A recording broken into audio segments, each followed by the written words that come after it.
মনে রাখবেন 5টা গুণের গুণান্বিত নারী, এগুলো নাম বলে যাবো আপনাদের। আমার ভাইরা, আমার বন্ধুরা, বৃদ্ধ ডাক্তার বলেন আমি ওয়াজটা শেষ করে আসছি। বৃদ্ধ ডাক্তার বলেন হুজুর বিচার করেন, ছেলে প্রায় বিচার চায়, বাবার বিরুদ্ধে, বাবা বিচার চায় ছেলের বিরুদ্ধে। কি অবস্থা? ছেলে ডাকতে বলে হুজুর আমার বাবার বিচার করা লাগবে। বাবা ডাকতে বলে হুজুর আমার ছেলের বিচার করা লাগবে। এখন ছেলের কাছে ডাকতে বলে খলিফা আমিরুল মুমিনিন ডাকতে বলে যুবক তোমার কি অভিযোগ তুমি বলো। বলে হুজুর এক নাম্বার অভিযোগ আমার আম্মা জান আমারে কোনো মাদ্রাসায় লেখাপড়া করাই নাই। ভালো করে শুনেন, আমার আম্মা জান আমার কোরআনের জ্ঞান শিক্ষা দেয় নাই। পৃথিবীর মধ্যে এমন কোন ইলম আমার শিক্ষা দেয় না। আমি ইঞ্জিনিয়ার হয়েছি, ডিসি হয়েছি, এসপি হয়েছি, কোনটা হারাম কোনটা হালাল বুঝার মতো ক্ষমতা আমার নাই।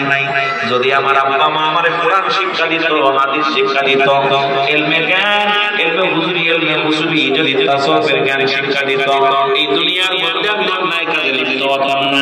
সুতরাং আমার আব্বা মা প্রথম ভুলটা করেছে, এই দুনিয়ার মধ্যে আমার কোন ইসলামের জ্ঞান শিক্ষা দেয় নাই। সুতরাং আজকে যারা ইসলামের জ্ঞানটা দিয়ে মারা যাবেন, ওই সন্তানের কারণে জাহান্নামে যাবেন আপনি।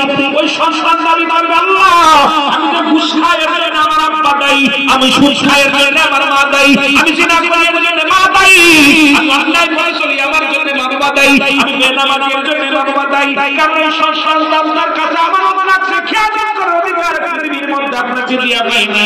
সুতরাং আপনি খেয়ানত করবেন, এর জন্য আমাদের খেয়ানতদারি আল্লাহর দরবারে কঠিন বিচারের কাজ করায় দাঁড়াতে হবে। জোরে জোরে চিল্লা বলা যাবে না আল্লাহু আকবার।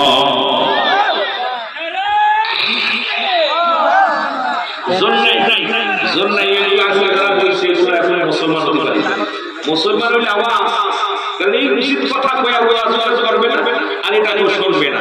আর আমি আমার বিশেষ করে আমি আমার আলোচনা যেহেতু মানুষ না, আলোচনা শুরু থেকে সন্ধ্যা রাতের আলোচনা করে মজাও হয় না।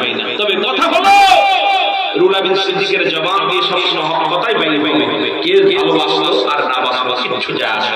কারণ ধলাকে ধলা বলবো, কালাকে কালা বলবো, এটাই হলো ইসলামের বিধান, এটাই হলো সুন্নাতের বিধান। কোন তেল মেরে ওয়াজ করা যাবে না। যেন বলেন ঠিক না? তেল দিয়ে আলোচনা করে মাঠে থাকার নিয়ম নেই। যতদিন আসি গেছে সত্য কথাটা বলতে চাই, তাতে যদি জীবন যায় কিচ্ছু যায় আসে। আবার ভাইরা আমার বন্ধুরা আমার যে কথাগুলো বলে গভীর মনোযোগ। এবার হুজুর এক নাম্বার অপরাধ আমার আব্বা আমারে জ্ঞান নাই, ইলমের জ্ঞান শিক্ষা দেন নাই। আজকে আমরা ডিসিএসসি বানাইতেছি, মন্ত্রী বানাইতেছি, বড় বড় অফিসার বানাইতেছি। হাতে ধরে বলে যে একটা মাত্র দাবি, আপনার সন্তানকে সর্বপ্রথম কোরআনের জ্ঞান শিক্ষা দেন, ওই হারাম হালাল বুঝার মতো ক্ষমতা দেন, তারপরে এসপিসি বানান। ওই সন্তান যদি কোরআনের পাখি হয়, ও ছেলে এসপি হতে পারবে, ডিসি হতে পারবে, মন্ত্রী হতে পারবে। ওই ছেলে পারে মিডিয়া, সেনাবাহিনী, র্যাব, যা বানান সব হবে। আমি কোরআনটা বিনারে ঢুকান, কোরআনটা বিনারে ঢুকান, যদি ইনসাফ নিজের ইনসাফ জীবন যাপন করতে পারে, কোরআনের ইনসাফ জীবন যাপন করতে